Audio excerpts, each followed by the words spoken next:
It's always nice to visit interesting places, and of course, this visit was to Kelly Starrett. He's a really well-known physiotherapist, and also his wife, Juliet. We had a very interesting discussion all around breathing, and Kelly, as a physiotherapist, he understands too well how breathing and functional movement go together. And it's interesting that he was applying a lot of the techniques that we apply. Very similar protocols as well. And some of them, he had discovered them, of course, by himself. But yeah, it's all good. So what did we talk about? Well, we started off with exercise-induced bronchoconstriction. So this is so common with people who play sports. And the primary reason being is hyperventilation. So are you over breathing during physical exercise? If you're breathing too hard and too fast, and quite simply your lungs are not able to cope with it, your airway is narrow, they feel restricted, you can't get enough air. As a result, you breathe faster and harder to compensate, and that feeds back into airway narrowing. We also talked about children's breathing. So this conversation it covered many, many angles, and the importance of breathing in and out through the nose during childhood for craniofacial growth and development, and also, of course, sleep. Tied in with that is dental health, because a child who has the mouth open with low tongue resting posture, that child, their jaws don't develop fully, and as a result, they're more likely to have overcrowding of teeth. Now, even dental health, though, that's going to apply to everybody, of course, children and adults, because if you breathe through an open mouth, your mouth is dry. That changes the bacteria in the mouth, changes the microbiome. And every time we swallow, we carry that microbiome from the mouth into the gut, and that can impact gut microbiome. We talked about sleep with children. You should never hear a child breathe during sleep. And of course, we want children to continuously breathe during sleeping.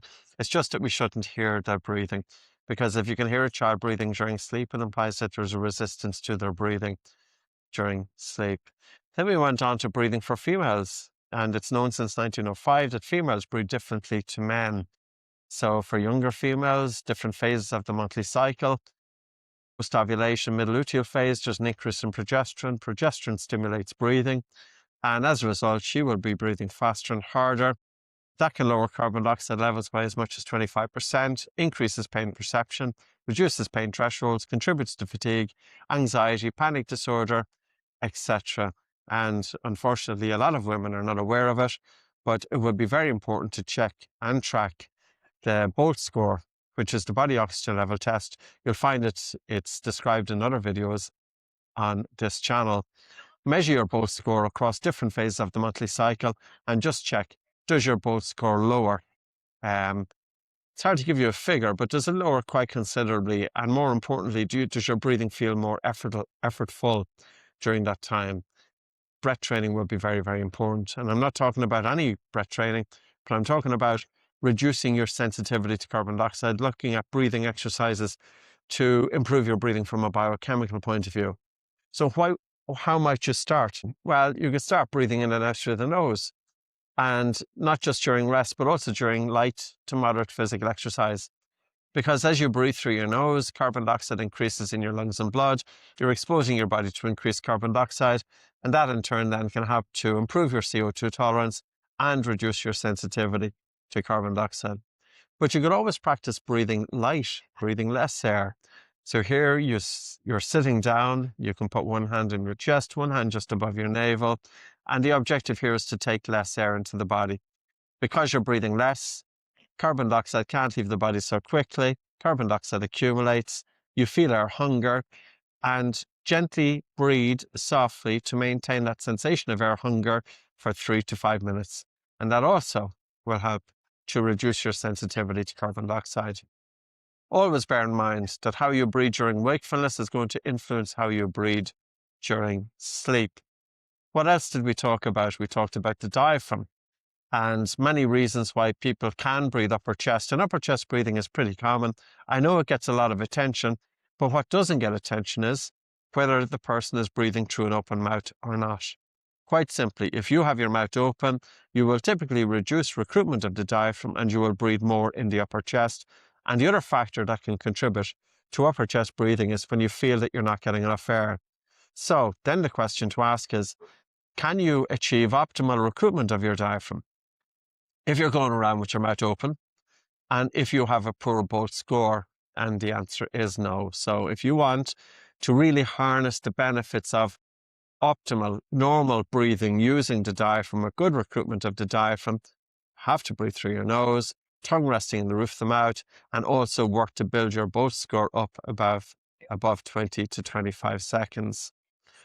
Other topics that we talked about was really women's sleep, upper airway resistance syndrome. You may not have heard of that, but all it implies is that breathing gets a little bit difficult.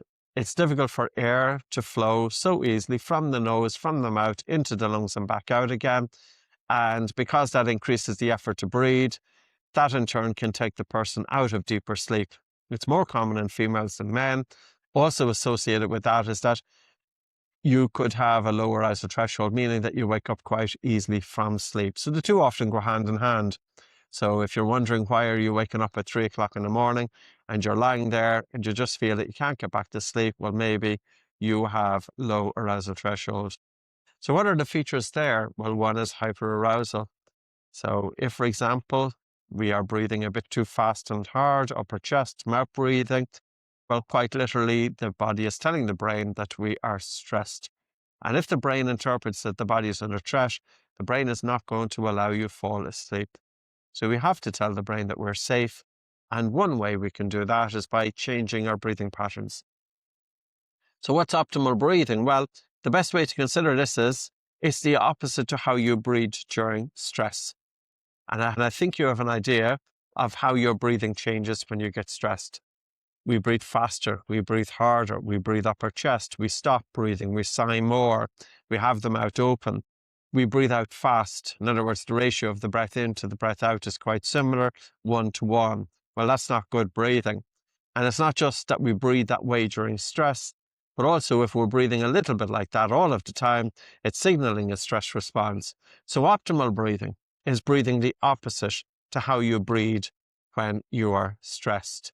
Can you move the dial over? Instead of breathing faster, can you breathe slower? Instead of breathing mouth, can you breathe nose? Instead of having a fast exhale, can you be taking a soft inhalation and a relaxed and a slow and a gentle exhale? Instead of having irregular breathing, can you achieve regular breathing? And instead of breathing hard, can you breathe light and soft? And it's a good practice to breathe a little bit less air every now and again. 3 minutes here, 3 minutes there, 4 minutes here, 4 minutes there. And that way then you can have to improve your everyday breathing patterns. But that's pretty much what we had spoken about. And I also talked about my own journey coming into breathing, decongesting the nose. You'll find that exercise on any of our channels, using breathing exercise to help stop wheezing. You'll find those breathing exercises, improving my sleep. I was taping my mouth closed since the late 1990s. And it's more recently in the last 7 years or so that we have brought out myotape, which is a safe alternative to mouth taping. I did talk about if you have obstructive sleep apnea, never tape across the mouth. And the reason being is because 50% of people with obstructive sleep apnea, their apnea worsens. But anyway, I just thought, since I was on my return back to San Francisco from Kelly Starrett, from the podcast that we did, and just luck has it that we were crossing over the Golden Gate Bridge, and I asked the Uber driver just to drop me off, and what a sight. But anyway, I hope you enjoy. And today we are very lucky because apparently a lot of tourists will turn up and there's a lot of fog, but today we have a nice clear day. So let's take a little bit more of a look.